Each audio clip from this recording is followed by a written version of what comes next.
So hello everyone and welcome to my class, How to Get Your Website to the Top of Google, even if you know nothing about SEO right now. So before I get into the class, I just want to introduce myself because there's quite a few new names here, so you might not know who I am. So this is me. I'm Hannah Martin. I am an award-winning advertising copywriter. I am a qualified psychotherapist and hypnotherapist, and I'm the founder of Talent Ladies Club. So we have, we've been going 10 years. We've had over 5.5 million readers, the vast majority of which have come through SEO, so through organic search on Google. I have created dozens of successful courses, including social media training for Google. I am a business mentor for NatWest Bank, and I am a member of 2 all-party parliamentary groups in the House of Commons. So today we're going to talk about SEO, and we're going to talk about why, first of all, why SEO is important and why you should spend time and even money improving yours. So to help you understand that, there are 2 facts I want to share with you. Okay, so the first fact is that between 70 to 80% of people will research a company online before they make a purchase. And the second fact is that the #1 position on Google gets 28.75% of all clicks for a search term. Now, this means 2 things to you. So first of all, however small your company might be, or whether you're a freelancer, if you have a business, you need a website. And if you have a website, you need that website to be found at the top of Google. But how can you get to the top of Google as a small business owner or a freelancer, especially if you have little understanding of SEO and no budget to pay for ads or to pay for an SEO agency or consultant? And that is exactly what I'm going to show you in this class using a recent case study. So what are we going to cover in this class? So I'm going to share with you how to get to the top of Google with an example, but here's 5 reasons why most people don't achieve it. So first of all, they just don't try, and they might not try because they don't think it's possible to get to the top of Google. You know, it seems like it's climbing Everest. It's so far away and it's so big. What is the point of even trying? You're not going to get there. They don't know the simple things that they can do to get there, which is why they think it's impossible. Actually, it is quite easy if you know what to do. They don't do everything to give themselves the best chance. And this is usually because they don't know all the things they need to do. The things they need to do are really, really simple, but they don't know what they are. So they don't do them, or they might do some of them, but not all of them. And the final one is they don't back up their work with ongoing SEO. And this is a thing about SEO, is that it's not just something you do once and then you forget. SEO is something that you should be doing consistently in your business in order to grow your traffic. And you don't have to do a lot. It doesn't have to be difficult. It doesn't have to be time consuming. There are some really simple things that you can do on an ongoing basis that will boost your SEO. So in this class, you're going to find that the truth is that it's not hard for you to climb up higher on Google. And you don't have to get your whole website to the top of Google. Just 1 page of your website, that's all you need, because once someone clicks on that 1 page, they're on your website. So that's all you need to get top of Google, 1 single page. And you don't need a high domain authority, although it will certainly help, as you will see from this class, because the example I'm going to give you in this class was my friend Sally. She doesn't have a high domain authority, and she was able to climb up Google to the top of page 2 with a low domain authority. What you do need, however, is some simple SEO knowledge that I am going to share with you in this class. I'm also going to signpost you to get more help so you can take the next easy step in getting your website onto Google. So, but first, let's look at a case study of how I helped a small business owner climb from nowhere on Google to the top of page 2, and she's still climbing for a competitive search term. So Sally Smyth is a London-based personal stylist. Now, I've been working with Sally for a few years now on an ongoing basis, or helping her with business coaching. Now, early this year, she mentioned to me that she didn't rank anywhere on Google for her ideal search term, which was personal stylist London. Now, we'd already identified SEO as an important sales tool, and she'd already started my Easy SEO course. And now SEO was really important for her top of funnel. So it was clearly something that needed to change. The problem was the search term that she wanted was highly competitive with over 20 million search results. And at that time, Sally was at the very back of the pack. She didn't rank anywhere findable on Google for the search term. And we trusted us, we looked, we went down to the 20th pages and she wasn't there anywhere. So this was clearly something that had to change. So what I did was I reviewed Sally's website with her, and we looked at the websites of stylists who were at the top of page 1. Okay, this was our first step. So we knew the search terms she wanted to rank for, and our first step is to look at the stylists at the very top of page 1. And I immediately noticed a big problem with Sally's website. Okay, now, and that was the keywords that she wanted to rank for were not being used on her website. Now, this was a screenshot of part of Sally's homepage before we made any changes. Okay, this is the before photo. Now, it's her main body copy. And as you can see in this copy, she does not mention the word London once. So if you've watched previous SEO classes I've run, you will know that I'm really fond of reminding people that Google is not psychic. Think of Google instead as a detective looking for clues. It wants to make sure it serves the very best page of the search results, and it crawls your website looking for signs you're the best fit for a search term. Now, it's the job of your SEO efforts, therefore, to make sure the right clues, and in this case, their keywords, are easily found on your website, because that tells Google that your website is relevant for that search term. And on Sally's website, they weren't. So when Google crawls this page, it doesn't see the term London personal stylist. So it's not going to rank Sally for that, because how does it know she works in London? So the very first change that we made to Sally's site was to add keywords that related to the search term that Sally wanted to rank for to her homepage. Now, we also tweaked her metadata, which included her page title and meta description, so they contain the keywords personal stylist London. So as you can see here, we've got personal styling and shopping in London, and we've also got it in here as well. So, and there were other parts of the homepage we had on as well. So we're starting to get those keywords on the page so Google knows what it is that she does. But that wasn't enough. In order for Google to really get the hint, I recommended Sally create a new page on her site that was optimized specifically for this search term. This basically means creating a page that is designed to rank for that search term. Everything on that page is created specifically for that term. Now, as Sally has a WordPress site, this was something she could easily do herself without needing to pay a developer. So Sally created a new page, the one you can see on screen, that was the right length, used the keywords in the correct places, and also included related keywords, which is becoming increasingly important in SEO. And related keywords basically means that if you're writing about London, there are certain keywords that Google would expect you to include, like Oxford Street, West End, and things like that. And it helps tell Google that your page might be more in depth because it's got keywords that are related to the main keyword. So we also added a photo and ensured it was formatted correctly for SEO, and also contained the keywords in the name of the photo. So assets like your photo are an often overlooked SEO tool, and they're an opportunity to get your keywords in as well.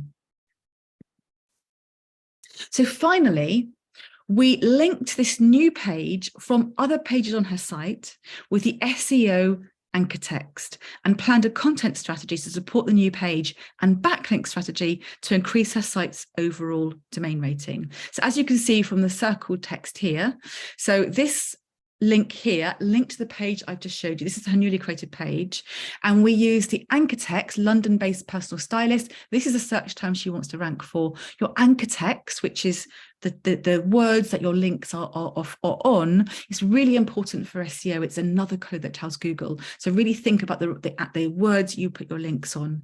And the content strategy, which included creating blogs on her site that boosted this, so blogs that talked about London and personal styling and shopping in London.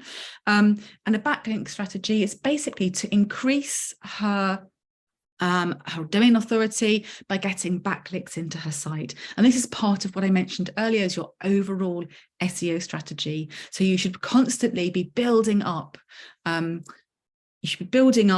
SEO by building up backlinks and building up your blogs that tell Google that you're kind of creating new content, you've got a fresh site, you're an authority, all those things that help your SEO in long term. So Sally's new page went up in February this year. And by March, she was at the top of page 2 for her search term. Now, this was something that seemed absolutely impossible to Sally a few weeks before. You know, don't forget, she wasn't even on page 20. She was nowhere.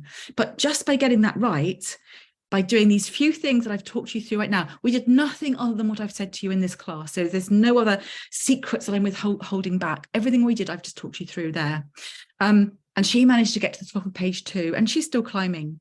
And importantly, she's already had booking inquiries as a result of her new ranking. So most of the clicks on Google actually happen on page 1, but even it shows that even if you can get onto page 2, you can still get clicks and you can still get leads from it, which proves that increasing your ranking can boost your sales even on page 2. So just imagine how many more calls Sally will get once she climbs up onto that page 1. So speaking of which, and I just touched on this just now, SEO is not a once and done activity. So there are some ongoing activities that I recommended Sally do to boost her page ranking further. So the things I recommended Sally do included sharing her page on social media. That helps people find and click on it and share it. Now there's some debate around what's called social signals. So how a page performs in social media and how many people share it on social media, how that impacts SEO. But certainly if more people that find your page or find Sally's page, they might share it on their sites and on their blogs, which also helps with her backlinks in. So the more that you can do to share your new content, the more long term it's going to help your SEO. Writing regular blogs, as mentioned, using the keywords in those blogs and linking to your new page helps build this picture that your site is all about this subject. It builds a greater body of work that tells Google, oh, you're not just a kind of, you've done your site and then you disappeared, you're regularly updating your content and it's all about the same topic. It's more likely to push you up the rankings. And again, I mentioned backlinks. It grows your domain authority, the more authority links you have coming into your site. So today, Sally's page has achieved more than she had hoped for in reaching page 2 on Google for competitive search term, and she feels equipped to keep pushing her page higher. If she'd done nothing, there was zero chance that she would have ranked for her target search term. So I want you to ask yourself now whether you have left enough of the right clues on your website for Google. It might be that you want to rank for a specific keyword, but like Sally, are nowhere to be found on Google. Now, could that be because you are missing opportunities to signal to Google that you deserve to be on page 1 or even the top of page 2, like Sally? Remember, Google is a detective. You've just got to leave it the right clues. So the changes that Sally made were really, really simple and within the ability of anyone watching this class. Sally is not technical at all, and with my guidance in our calls and the help of Easy SEO, my online course, she was able to implement all these actions by herself. So here's a quick recap of what we did. Okay, so first of all, we looked at the search term Sally wants to rank for, and then we looked at who was ranking on page 1. And we looked at the keywords that they had on their pages and how they were using them. So then we changed Sally's text and metadata on her homepage to support the new page. So we added that text into her headline on there, into her body copy, and we updated the metadata on her homepage to reflect the search term that she wants to rank for. Then we wrote text for a new page using SEO best practice. And remember, this included related keywords as well. So if we're talking about shopping in London, we had like Kensington on there, we had Oxford Street. We thought about keywords that related to shopping in London and added them to that page as well. We used good SEO practice for her picture and metadata. So we used keywords in the picture and we made sure all her metadata used the keywords that followed best practice for SEO. We then linked to this new page from others on her site. This helps Google find that new page. And remember, the anchor text that you use to link to it is also really important as a clue. So we use the right anchor text as well. We then crafted a content strategy to support the new page. So this is blogs that Sally was going to be putting out and sharing this on social media to help get people to find this page and support it with other SEO content. And finally, we planned a backlink strategy to increase her site's overall domain rating. And this includes PR and guest blogging to help get those all important links back into her site. And that's really what's going to help push Sally higher, because she's now reached the top of page 2 for the changes she'd made, but increasing her domain authority, which is how her site is ranked, will help push her onto page 1. So how can I help you do this too? So there are 2 things that I can do to help you achieve Sally's success at going from 0 to page 2 of Google and climbing for her ideal search term. Now, the first is I can teach you the easy SEO basics that Sally used. And the second is to give you specific advice on your website, on your business, just like I did with Sally. And here's how you can get both. So join Easy SEO, my online course today, and you will learn everything you need to know about SEO in order to rank on Google. Now, Easy SEO contains everything that you need to know about SEO with simple instructions, so you can confidently do it yourself without paying an agency or consultant. It's a self-paced online course and you have lifetime access to it, which means you can work through it as quickly or slowly as you need and dip into specific lessons when you need a recap or to take action. It also contains checklists and worksheets to make it easy to implement SEO on your own website. So here's what you'll get when you join. So module 1 is an introductory module with a plain English explanation of what SEO is and how it works, so you can really understand SEO.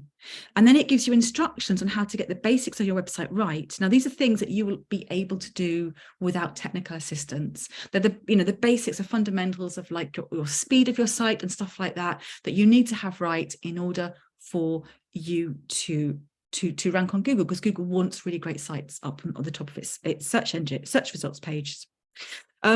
We've also got a module on keywords. Now, this is how to find them and how to use them to rank on Google. So when we talk about keywords are also your search terms. So you need to understand what search terms you want to be ranking for, because that's really is the heart of really great SEO. Because if you choose the wrong search terms, you're unlikely to rank for it, because Google's going to look at your site and go, you're not a great fit for that. The right people are not searching for that. So even if you rank for that search term, you're not getting any business from it. So finding the perfect search term, which is a magic kind of balance of enough people are looking for it, but it's also reasonably achievable to compete with, because there are some search terms you're never going to kind of compete with because they're just so big. So it's understanding what's the right search terms, and these are where your keywords are. So we help you identify your keywords and your search terms.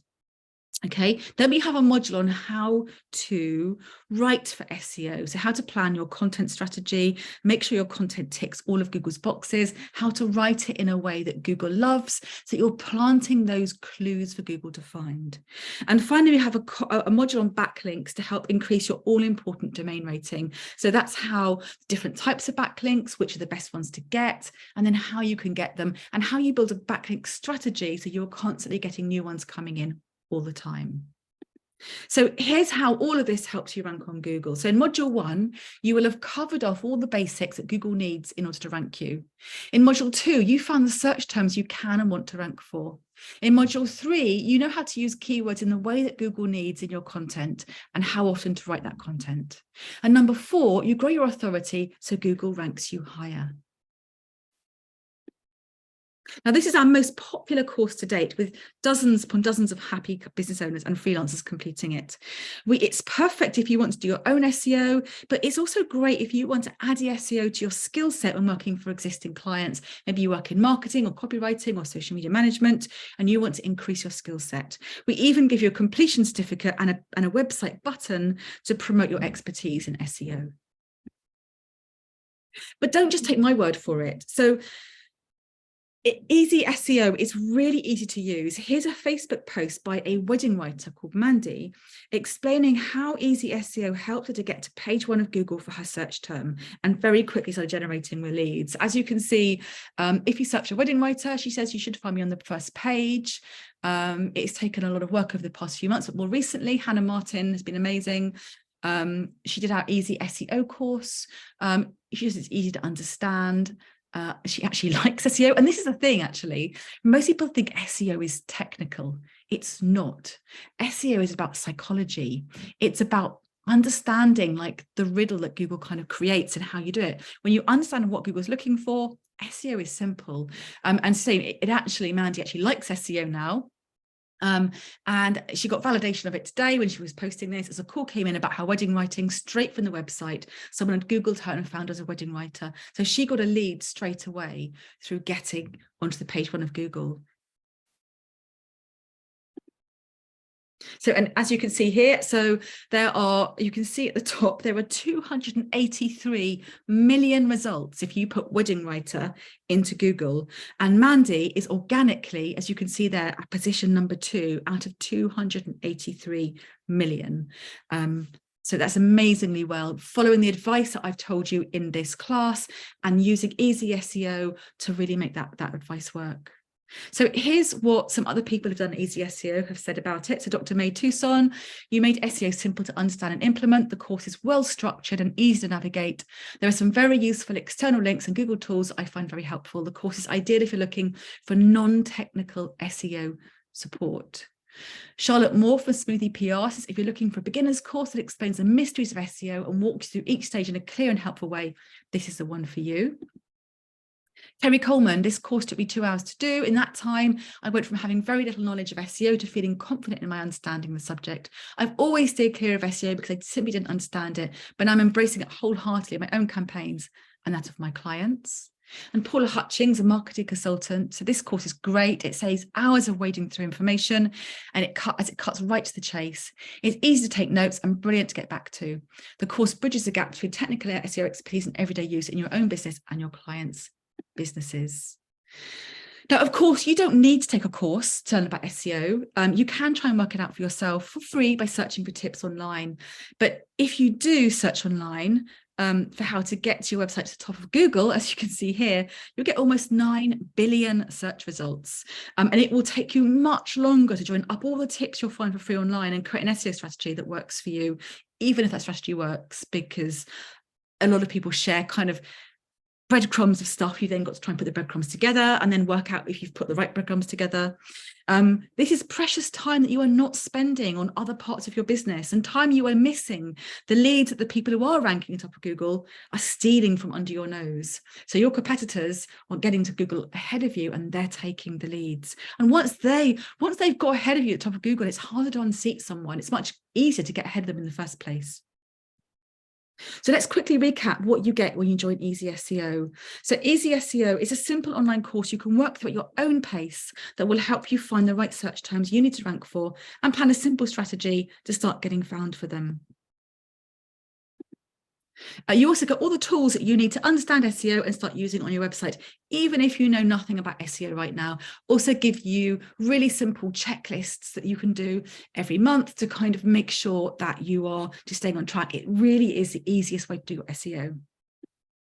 Now, you get lifetime access to this course plus any updates. And really importantly, SEO is continually changing. It's always updating. And I love SEO and I stay abreast of any updates and I make sure that we refresh the course regularly. So this course is always up to date. It always contains the very latest in SEO. So you know that whatever's in here is correct at the time you're doing it. Now, I attend SEO events and conferences. As you can see here, I took this last month at Brighton SEO, and I compile an annual report on the latest SEO changes, which I send out to people on Easy SEO, all of which those changes are all added into the course. So you're getting the very latest in information. So you can be 100% confident that you're applying the best SEO practice according to Google, and you will not get caught out using black hat tricks that will may get you penalized in the future. Okay, so everything in here is what's called white hat. So it's best practice and it's not going to get you in trouble later on. Now, you can join Easy SEO right now for £199. That includes VAT, and you can get instant access to the entire course. Or if you prefer, you can spread your payment over 3 months. And again, you get, so for £79, you can get easy access right now to the full course. And there's 3 payments of £79. Now, I've also got a really special bonus for you, as a thank you for spending your time with me in this class today. So if you join in the next 48 hours, I will give you personalized advice on your SEO strategy in a live Q&A class. So remember the second way that I said that I could help you replicate Sally's success. So normally easy SEO is self-study, but if you join the next 48 hours, you can join a live class in which I will share more examples of how you can rank higher up on Google and give you personal advice on your website. Now, I ran one of these classes earlier this year, and it was in that class that I gave Mandy, the wedding writer, advice on what to change in her SEO strategy. So as you saw earlier, she made my recommended tweaks, very quickly got to the top of page 1 of Google for her search term, which immediately led to leads. Okay, so you can see a recording. So not only will you can see a recording of that class, because I've put it in the toolbox in SEO, so you can go and watch that class if you want to as soon as you join, but also you can join your own class, because I will run one other of these classes, and I can give you tips about your site. So I can give personalized advice on your site. You can come on, you can go, here's my site, this is what I did with Mandy. She shared her screen, I looked at her site, I gave her tips, she implemented them, and she increased her ranking. So you can join that class as long as you join the next 48 hours. So you can put your own questions to me and get me to check out what changes can help you and in your site in the group Q&A class if you join today and in the next 48 hours. So if you would like my insights into your own SEO strategy and tips on changes you can make, like Sally and Mandy, to reach top of Google and generate sales leads as a result, make sure you join me inside Easy SEO in the next 48 hours. Now, there's one more thing that I want to give you before I go to questions, and that is a free 8-step guide to implementing the strategy I've taken you through in this class. Now, this is a strategy that helped Sally to climb Google, and I created a quick cheat sheet for you as a thank you for joining me today. So as you can see at the bottom there, townsladiesclub.com/Google-sheet. If you click on that, you don't have to put your email address in, you just click on a button and then you will get it on screen and you can download that as a PDF. And that gives you the 8-step strategy to keep. So that's a thank you for joining me today. So thank you so much for listening to me. I'm now going to come to questions. So I'm really happy to answer any SEO questions you may have. So please do put them into chat. I've got a few here. So let me come to the top. Okay, good question, Madeline. She says, I've heard you need at least 500 words per page for Google to crawl it and rank it as a real page. Is that really the case? It is actually 300 words. And I checked that the other day to make sure, because I'm always checking that old data hasn't gone out of date.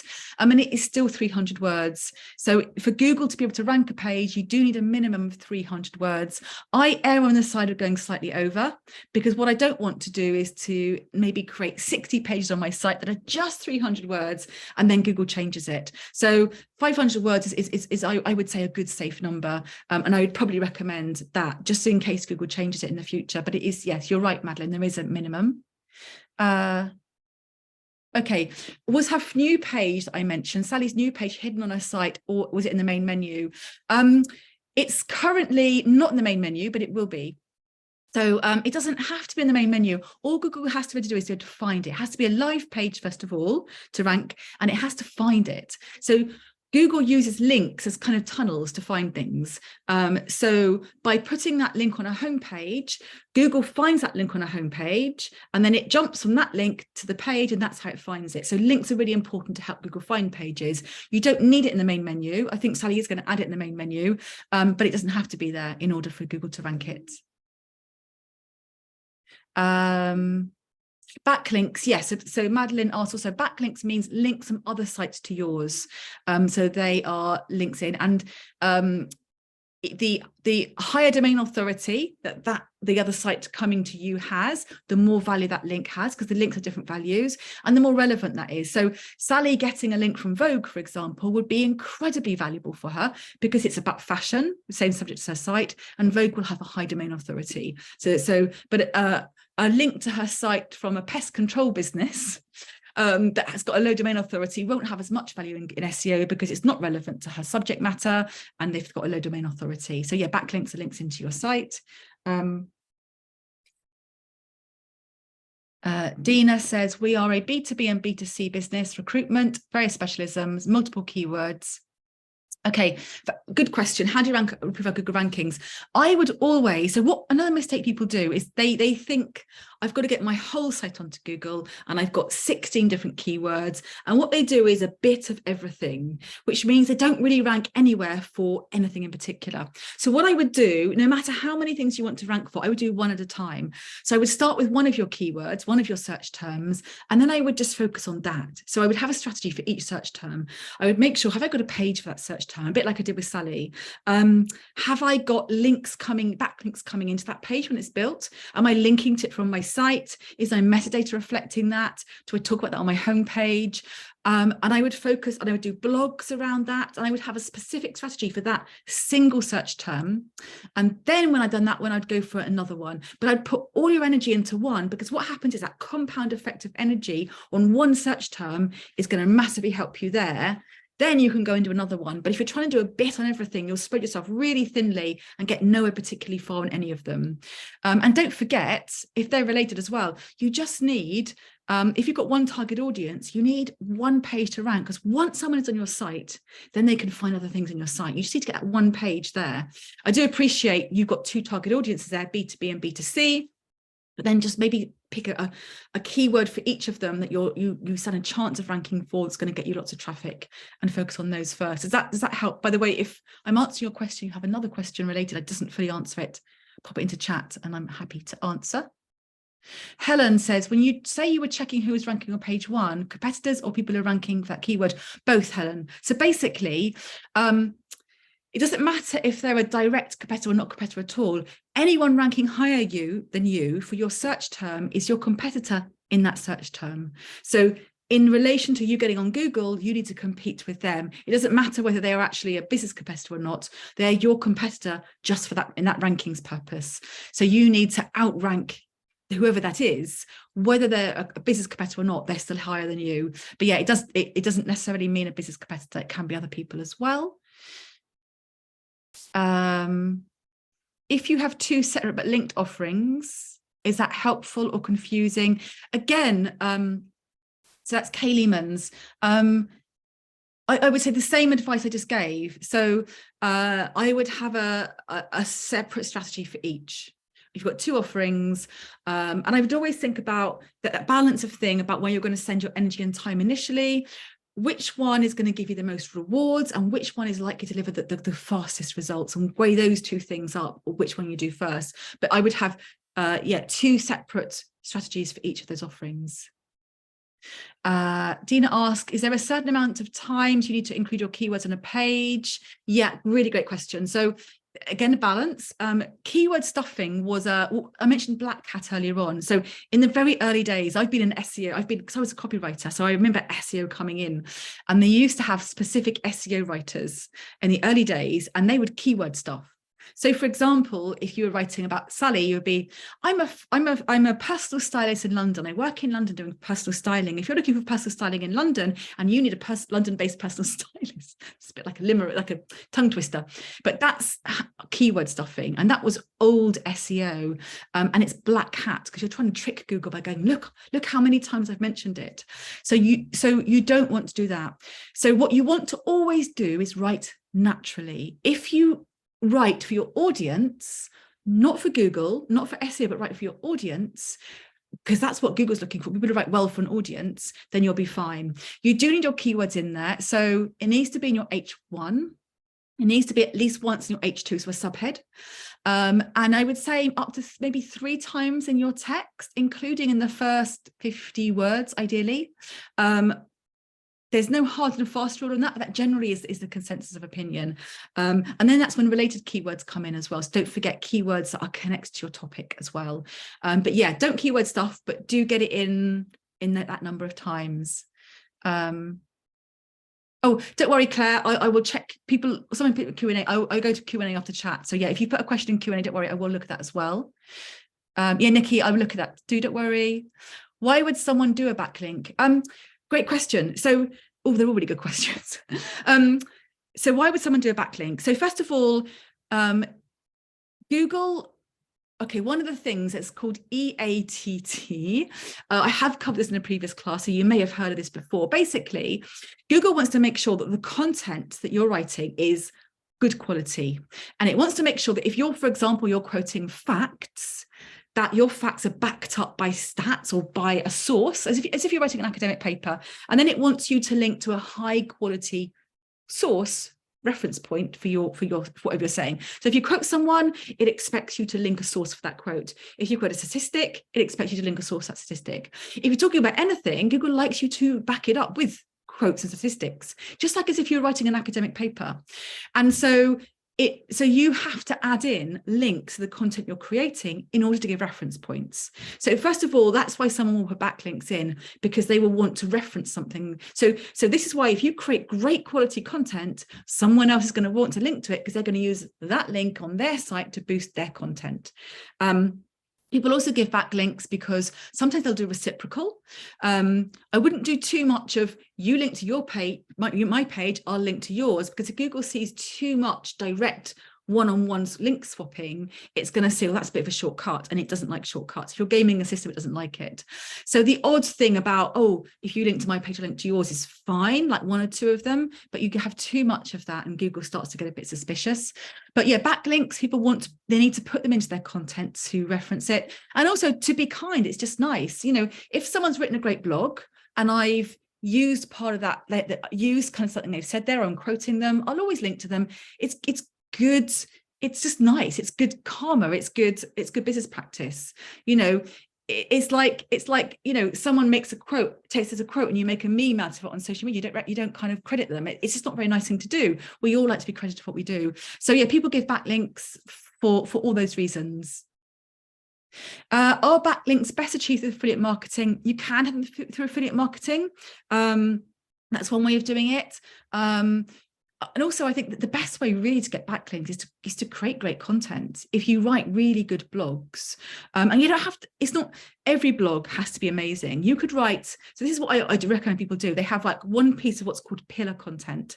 So you write the best page on a particular subject, and you aim to get 2,500 words, which is the sort of magic kind of number that Google really loves. And you make it, so let's say Sally wanted to do about shopping in London, and she wants to create the best page shopping in London, and she spent ages like researching, if you're shopping in Oxford Street, here's what to do. If you're shopping in Camden, here's what to do. And he's had to get around on tubes and all of that. And then any other fashion stylist or someone writing about, not just fashion stylists, but people writing up shopping in London, they're going to link to Sally's blog because it's a really great blog of shopping in London. So not only does it help for Google, because Google goes, wow, what an amazing piece of content on shopping in London, I'm going to push that higher because it's really high quality. Other people want to link to it. So the best way to create backlinks is to create great content, and you only need one page is all you need to get those links. So Sarah asks, I'm always puzzled by what my customers actually search for. I know what I want to be found as, but not sure what words they use. I'm a wedding and event florist. Okay, so one way to do is Google Predict. So if you start typing into the search bar at Google, sometimes Google will kind of suggest things you might be typing for. Now it uses that based on the most common search terms. That's one way of doing it. Also, what you'll find is when you do a search term around, so you might put like wedding flower, something in it, it will then have like questions other people ask, with drop-down menus. So these are all clues that Google gives you about search terms. So those are kind of things that do. And think about common questions people ask, like if you always get clients that you're like when you're kind of emailing them and then they're saying like, what are the best flowers for summer weddings? Or what are the most unusual flowers? I want to be a bit different. Then that could be a good search term, like the best flowers for summer weddings, or, quirky wedding flowers, how to find what are the best unusual flowers for a wedding bouquet. So the kind of questions people ask you are also clues. And again, I'm talking about keywords. We think that we want to rank for wedding flowers, for example. Now, that's a really difficult thing to rank for because there's going to be a lot of competition, and not everyone who searches for wedding flowers is going to want You're not local to them, so you're far better off thinking about more local search terms, particularly unless you do deliver all over the kind of the country. But think about more long tail keywords. So can you rank for a search term that might be like, let's say you've got a niche, like you do, let's say, beautiful kind of rustic bouquets. So you might want to rank for rustic bouquets in, I don't know, London, if you're in London, rustic wedding bouquets in London. So therefore, the people looking for that are local to you if you're in London and they want rustic bouquets, and you stand a chance for ranking for that. So it's about narrowing down that search and thinking about what your customers actually want, not broadly, but specifically the kind of things that your customers are looking for. Thank you, Ange. I'm glad it's been helpful. So how long is the course term starts? So as you can see, Kerry worked through it and I'd say if you want to kind of go, I'm going to put aside half a day, a morning or an afternoon, you can work through the course. I do make it really easy to understand, and it's the kind of thing you can dip back into it when you want to take action, and you can print out checklists that you can kind of work through. I give you like a Google Sheet on there, which anyone who's worked with me will know I love them, and you just tick as you work through it so you can see your progress. So you can do it in I would say a half a day easily. Other people tend to do a bit a week, so they go, oh, I'm going to spend maybe an hour this week and I'm going to do that module, and I'm going to come back next week and do that module. So I've designed it also to be, you can dip in and out, and it can be like I really want to think about keywords, I'm just going to come back to do my keywords. So it doesn't take too long.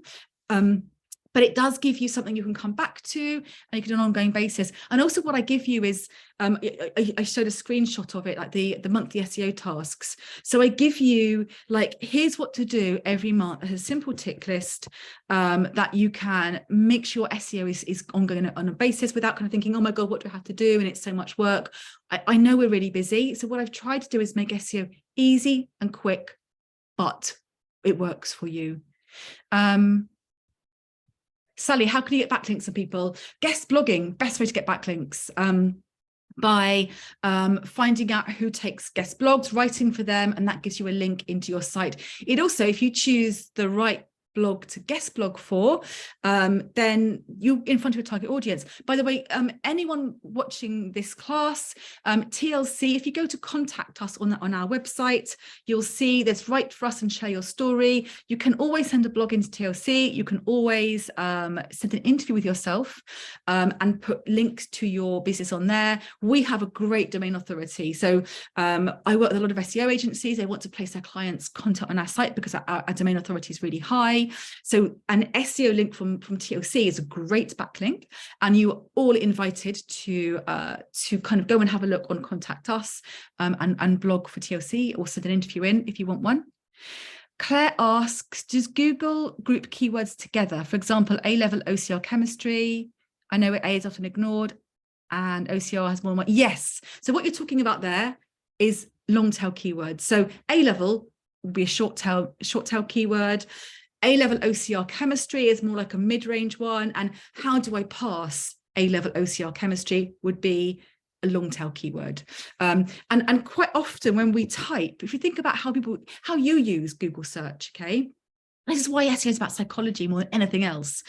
What does someone put in, like, that might want to use your services? Let's say, for example, let's say you're a tutor for A-level chemistry. How do I pass my A-level OCR chemistry?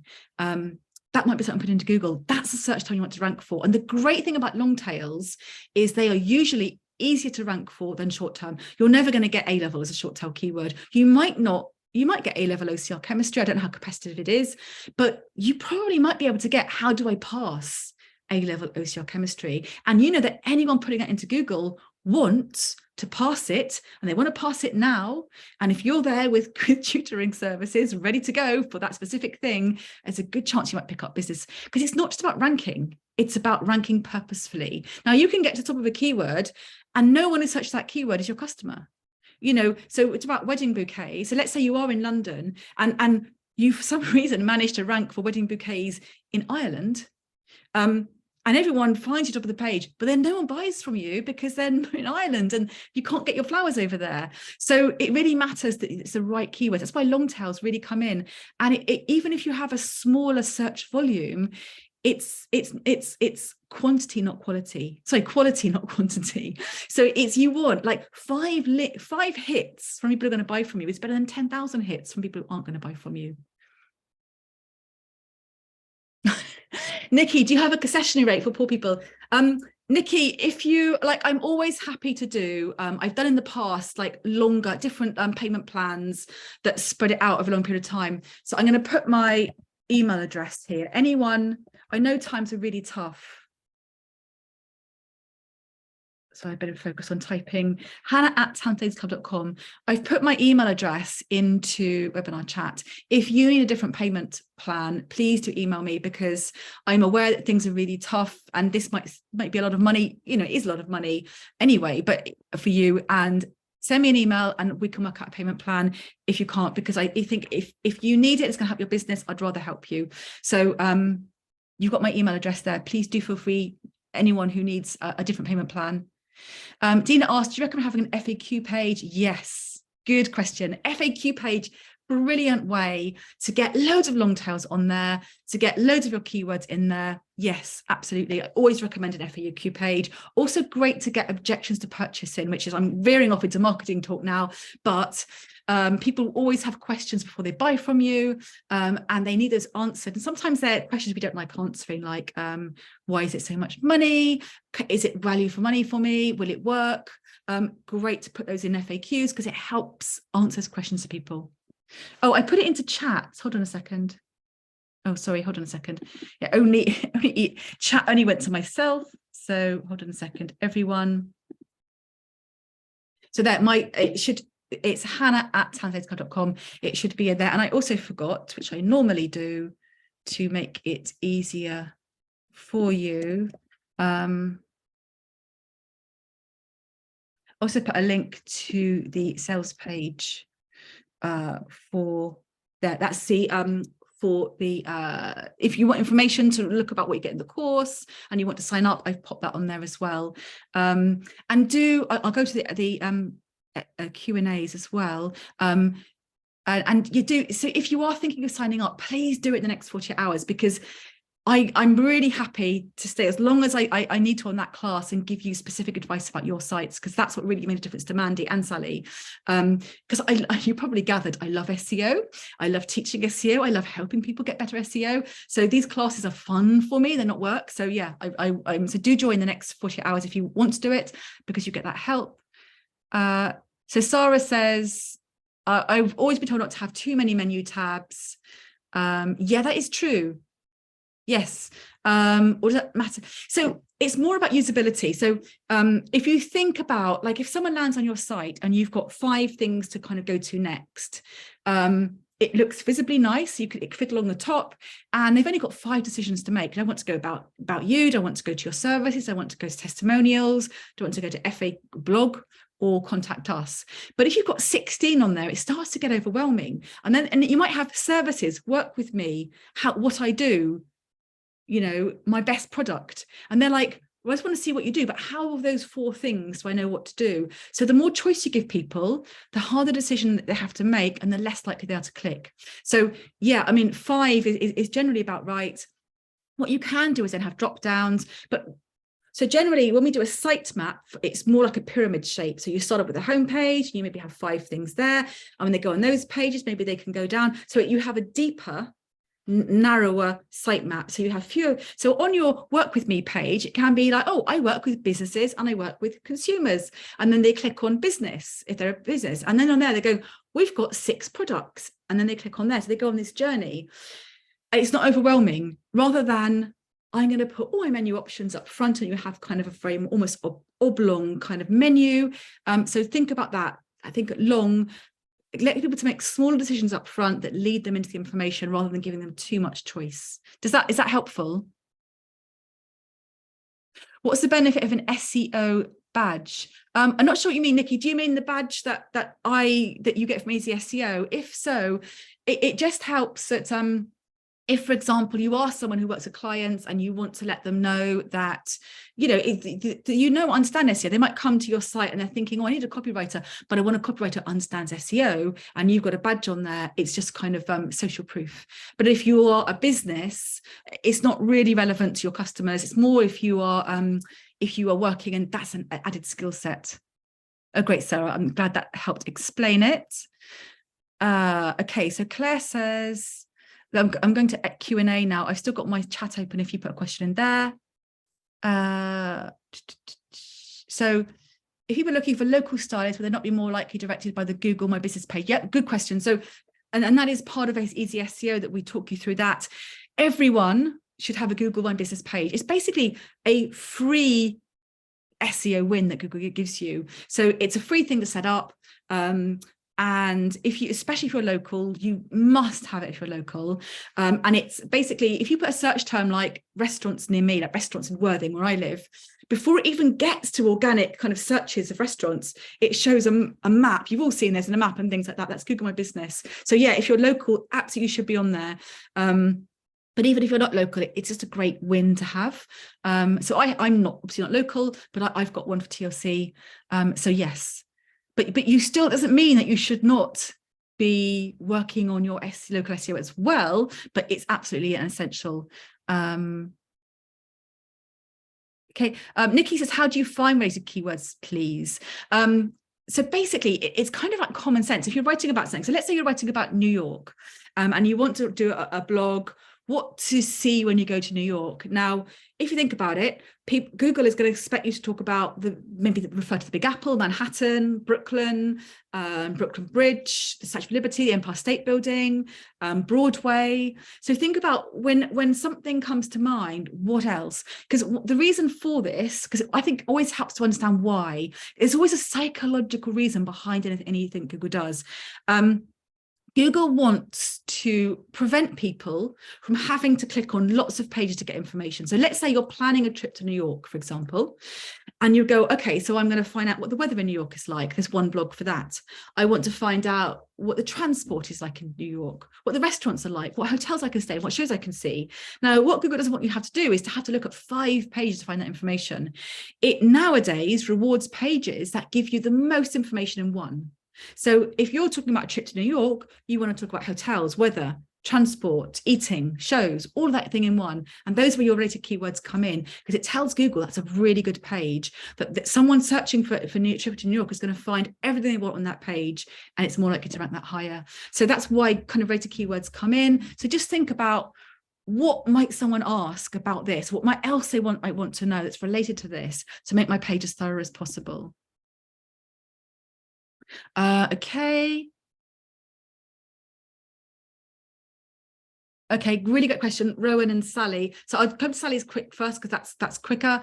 Meta description, it is different to keywords are the clues you're putting into Google. So in Sally's case, personal stylist London, it's her keywords. Your meta description is, so on your web page, at some point there'll be a blocks. If you've got Yoast SEO, be in there. If you're WordPress, and it's where you write. So when you do search, and it might have Talent Ladies Club, and it might have a website that has information, blah blah blah. That's your metadata. Okay, so it's about, let's say, 30 to 40 words that you write, describes what your page is. So find out everything you need to know about personal styling in London and where you can go shopping, for example. Now you want your keywords in there. Now there's some debate as to whether meta descriptions anymore count for SEO, but the general consensus is they're still important. Even if Google doesn't directly take your information from there, you should still write them for SEO. Apart from anything else, usually but not always, they're what appear in search. So if you put, for example, Talent Ladies Club into Google, my metadata for that page should be the little bit of text you see on the page there. I say not always, because sometimes Google doesn't pick that, and there's no kind of rhyme or reason. But you want to make sure that if that's appearing on there, it's going to make someone want to click on your page as well. This is the thing, is not just getting onto Google, but getting clicked on is a whole other matter. So think about what tantalizing text you could put on there. Find out everything you could ever want to know about a trip to New York, for example, might be something you do for metadata. So meta description. So Rowan asks, people don't want to read too much content. It can be off-putting. So most of the page of the website we're working out for a client of 160 words. Okay. So it does. So yeah, not every page needs to have 300 words. Okay. It just means that a page that's got 160 words, Google can't crawl it. But you're going to have product pages, for example, where you're not going to have 160 words, or maybe you have how you lay out your page is that you have the kind of main information up front and you have more information down below so people can kind of get what they want up front. But yeah, so it's okay to have pages that are shorter, but bearing in mind they're not necessarily going to rank for Google. But you don't want every page on your site to rank on Google, and every page on your site is not going to rank on Google. What you want, so maybe you've got loads of product pages at 160 words, but you've got a product landing page, what we call a pillar page. So let's say you sell wedding bouquets online, and you have a wedding bouquet page, and then each individual one page, you've got all different. Let's say you've got, I don't know, the Brighton bouquet, the Worthing bouquet, the London bouquet, and then they can click on that, and then you've got a description of the London bouquet, and that's only got 100 words on it. That's fine, because the page you want to rank for is your wedding bouquet page, and that's got 300 words. Does that help, Rowan? Does that make sense? If not, let me know. Okay, great. Claire says, if you embed files as PDFs, will it crawl the text in those files? Google can't read and it can't read that, no, and it can't read a photo. It depends how you put it in, but generally, if it treats it like an image, no. This is why with images you need to, because images are really important for Google, and especially for accessibility. So you need to tell Google what an image is, and you need to tell it by putting your keywords in it, and also putting your alt text in there, because Google can't read an image, so it relies on you to tell it what that is, and that's where your naming comes into play. So yeah, if you are embedding files, PDFs, I'm pretty sure most PDFs are like treated as images. They're treated as images, and Google can't read the text on it. I don't know whether there are different versions of PDFs. So I'm now going to go and look it up, because if someone asks a question I don't know an answer to, I always want to know the answer to it. So I'm going to look up after this. But my understanding is that a PDF is generally treated as an image, and Google can't read images. But I know that you can do, for example, you can get editable PDFs now. So it depends that maybe if you upload an editable PDF, I don't know if Google can read that. So I will go and Google that for myself after this class. Okay, so yeah, so it might be, so Claire says, I would love to know, as I found, for example, past paper questions by searching PDFs.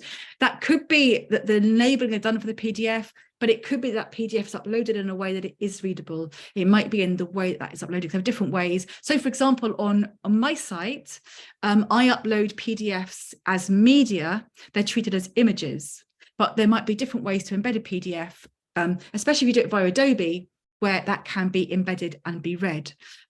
So, because I know that, for example, with some PDFs, you can search for words on them. So you can if you're reading a PDF and you want to get to some bit, you put in the search for kind of wedding bouquets, and it will go straight to that. That is then a searchable. So if it's searchable in that format, presumably if that format is uploaded to Google, to your website, that should also be searchable by Google.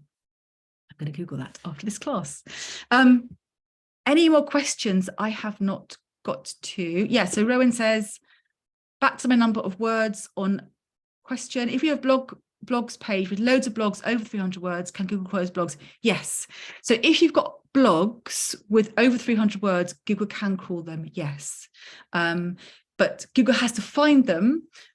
So this is why linking really helps. If you're doing a new blog, make sure, and internal linking is an overlooked SEO thing. So what I do, whenever I do a new blog on my site, I will link to an old blog in it. I will find a blog on my site that's related to it, and I will link it in. It's like you think about your website as a spider's web. Everything links to something else. So when Google goes on your site, it's rich, full of tunnels to dive down to find other pages. So link between stuff on your site really helps Google to find its way around and to find things, because it can reverse up kind of links as well. So even if you link to something, it will find that, and it's always a link from something, and it will go backwards up a link as well. So Google will go backwards on links. I hope that's really helpful. Was that a useful class for you all? Has that made SEO seem really simple, more simple than it did at the beginning? And do you understand how to climb up Google a bit better now? If you do, let me know. And yes, so great, thank you. Brilliant, thank you. I'm glad that was helpful. As I said, if you are thinking about joining, if you need a, oh, brilliant, thank you so much. I'm glad that general consensus was really helpful. Thank you. If I wanted to be a teacher when I was young, and I didn't become a teacher, I became a writer. And I think I love these classes. And I think this is the teacher in me gets to kind of do these classes. So yes, if you want to join and you need a different payment plan, please do email me. I put my email address in earlier. It's hannah@hannahsayesclub.com.